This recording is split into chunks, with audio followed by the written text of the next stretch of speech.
না 10,000 আছে, মোট 17,000 টাকা আছে। ভালো টাকা তুমি আমাদের পাশে দাঁড়িয়েছো আমার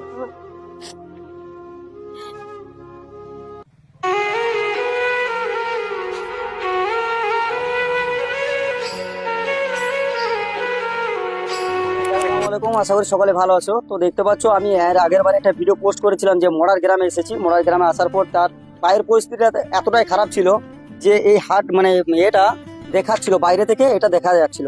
তাহলে সেটা এতটাই প্রবলেম যে কষ্ট বেদনায় মানে থাকতে পারছিল না, ছটফট করছিল, খুবই অভাবী মানে একটা ফ্যামিলি। যে এটা বের করানোর জন্য মাত্র 20,000 টাকার জন্য এটা বের করতে পারছিল না, মানে টাকা পয়সা শর্টের জন্য। তো সেটা আমাকে খবর দিয়েছিল আমাদের মানে এই মরার গ্রামেরই আমার এক ভাই, মানে আমাদের মইদুল ভাই। তো আমি তাড়াহুড়া করে চিঙ্গানি গ্রাম থেকে ছুটে আসি, এখানে আসার পরে সেটা একটা ভিডিও করে তুলে ধরি আপনাদের সামনে। তো সেই ভিডিওতে আপনারা মানে যথেষ্ট সাপোর্ট করেছো বা সাহায্য করেছো বা ভিডিওটা শেয়ার করেছো। তো আজকে তার পরিবার এসেছি, মানে কিছু একটা সামথিং সাহায্য এসেছে যে ওই টাকা থেকে অপারেশনটা সাকসেসফুল করা যাবে না। অপারেশনটা কবে হলো? অপারেশন শনিবার দিনে হয়েছে।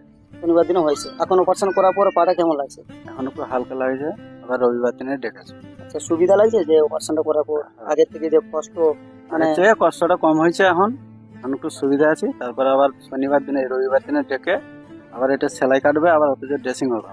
আচ্ছা, মানে 1 মাস যেতে হবে। তোমার যে ভিডিওটা আমি করেছিলাম, ভিডিওটা পোস্ট করার পরে কেউ এসেছিল তোমার কাছে? না, আমার কাছে কেউ আসে না। কেউ ফোন করেছিল?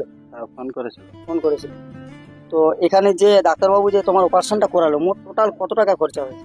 টোটাল খরচা হয়েছে আমার মোটামুটি 17,000 টাকা খরচা হয়েছে। মানে 17,000 টাকা ক্যাশ লেগেছে। হ্যাঁ। আর মানে ওষুধপালা যেগুলো লিখে দিয়েছে কেনা হয়েছে?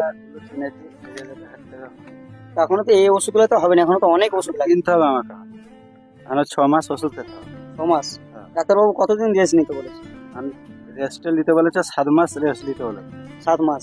তাহলে 7 মাস যদি এভাবে তুমি করে থাকো, তোমার বাড়িতে আমি শুনলাম 10 বছরের একটা বাচ্চা, সংসার তো মানে কি বলবো খুব কষ্টের মধ্যে চলে। ওই চালাচ্ছে, কি করবো এখন। তো সকালে দেখতে পাচ্ছ যে একটা পরিবারের মানে যে রোজগার মানে বলতে যায় যে বাবা বাবা যদি কিছু হয়ে যায় বুঝতে পারছো তো সংসার চালানোর মতো মানে খুবই অবস্থা খারাপ হয়ে যায়। তো তার অপারেশন হয়তো সাকসেসফুল, আল্লাহর রহমতে ভালোভাবে হয়ে গেছে।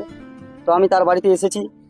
আমাদের চিঙ্গানি গ্রামের এক ভাই মকবুল ভাই, আমাদের চিঙ্গানি গ্রামের মকবুল ভাই আমাকে খবর দেয় কাল রাত্রি 10টার সময় যে ভাইজান তুমি যে ভিডিওটা পোস্ট করেছো সেই ভিডিওর মধ্যে আমি দেখলাম যে একটা ভাই এত কষ্ট যে 20,000 টাকার জন্য একটা অপারেশন করাতে পারছে না বা খুব কষ্টের মধ্যে আছে।